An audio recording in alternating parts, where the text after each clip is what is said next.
সুপ্ৰভাত ল'ৰা ছোৱালীহঁত। চিলা, অনুপস্থিত। সাগৰ অনুপস্থিত। সাগৰ হস্পিটেলৰ পৰা ঘূৰি আহিল নেকি? নাই, সি এতিয়াও দুৰ্বল আৰু ঔষধ খাই আছে। বাণী, উপস্থিত। মৌচুমীৰ ঋতুৰ লগে লগে উপস্থিতি অধিক বেয়া হৈ যায়। অনুপস্থিত। অনুপস্থিত। অনুপস্থিত। অনুপস্থিত। বাণী, উপস্থিত। এতিয়া স্কুলৰ আটাইতকৈ অধিক উপস্থিতিৰ বঁটা প্ৰদান কৰা হ'ব। বাণী, অনুগ্ৰহ কৰি আহা আৰু তোমাৰ ট্ৰফিটো গ্ৰহণ কৰা।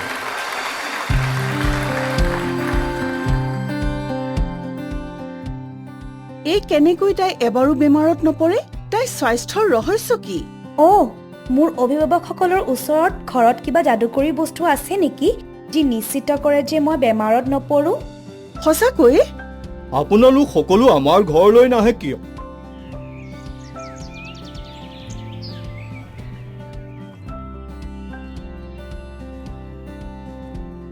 সেয়ে এতিয়া মই আপোনালোকক যাদুকৰী বস্তুটোৰ বিষয়ে ক'ম যি মোক আৰু মোৰ পৰিয়ালক স্বাস্থ্যকৰ বনায়। দুটা বস্তু আছে, প্ৰথমটো এইটো আৰু দ্বিতীয়টো। আইঅ, আপোনালোকে আমাক লৈ ধেমালি কৰিছে নেকি? নহয় বাইদেউ, অনুগ্ৰহ কৰি তাইক ভুল নুবুজিব, এইটো সঁচাকৈয়ে সত্য। এইটো পানী ফিল্টাৰ আৰু টয়লেট যিটো নিৰ্মাণ কৰা হৈছে লিস্পিড প্ৰযুক্তিৰে, যি সঁচাকৈয়ে আমাৰ সুৰক্ষা, স্বাস্থ্যবিধি আৰু স্বাস্থ্যৰ নিশ্চয়তা দিয়ে। আমি সকলোৱে জানো যে যেতিয়া আমি মুকলিত মল ত্যাগ কৰোঁ, সাপ বা বৃশ্চিক বা অন্য পোক পতংগই কামোৰাৰ ভয় থাকে, আৰু আমি জনা উচিত ইয়াৰ দ্বাৰা আমি অদৃশ্যমান বীজাণুবোৰ বিয়পাই দিওঁ যি আমাৰ ৰোগৰ সংক্ৰমণ কৰে।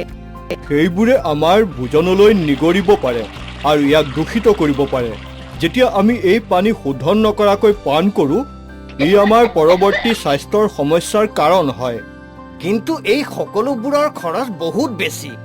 ককাইদেউ, আমি আমাৰ ঘৰলৈ পানীৰ যোগানৰ বাবে পাইপলাইন বহাইছোঁ। স্বাস্থ্য লোনৰ কাৰণে পানীৰ শোধন আৰু টয়লেট নিৰ্মাণ সম্ভৱ হৈছে, কৰিব পাৰিছোঁ। কিন্তু এই লোনৰ কাৰণে বন্ধক দিবলৈ আমাৰ একো নাই, আৰু সুতৰ হাৰো সাধাৰণতে বহুত বেছি হয়। নহয় ককাইদেউ, আপোনাৰ কোনো বন্ধক দিয়াৰ আৱশ্যক নাই, আৰু এইবোৰ সহজে ল'ব পৰা। আৰু যিকোনো SHG বা JLG সদস্যই লোনৰ সুবিধা ল'ব পাৰে। কিন্তু মোৰ ডাঙৰ ছোৱালীৰ বিয়াৰ খৰচৰ দৰে বহুতো চাপ থকা কাম আছে। মোৰ কিবা সুধিবলৈ আছে। আপুনি কেতিয়া শুই উঠে? 5 মান বজাত। আৰু আপুনি কেতিয়া স্কুল যায়?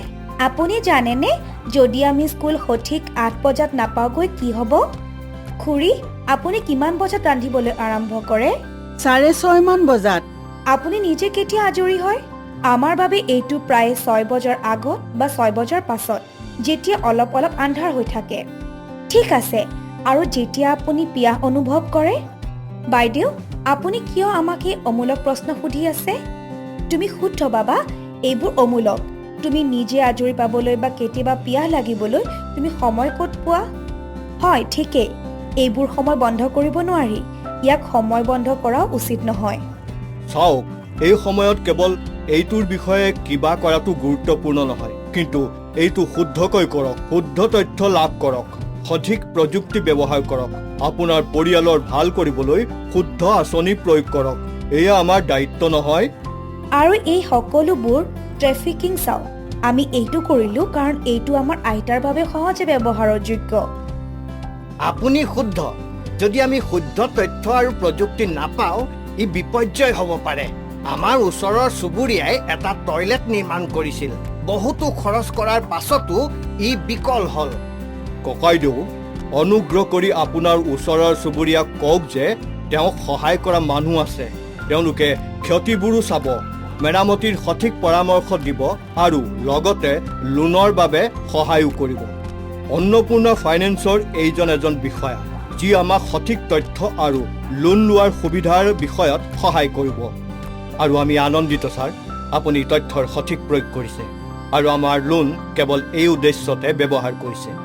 নিশ্চয় ছাৰ, এইটো আমাৰ নিজৰ লাভৰ বাবে। চাওক খুৰাদেউ, মই এই ট্ৰফিটো কেৱল এইবোৰ কাৰণেই পাইছোঁ।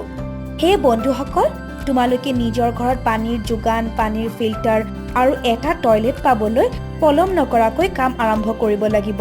হয়, পলম নকৰাকৈ সুৰক্ষা আৰু আৰু ভাল স্বাস্থ্যৰ দিশে এয়াই সময়।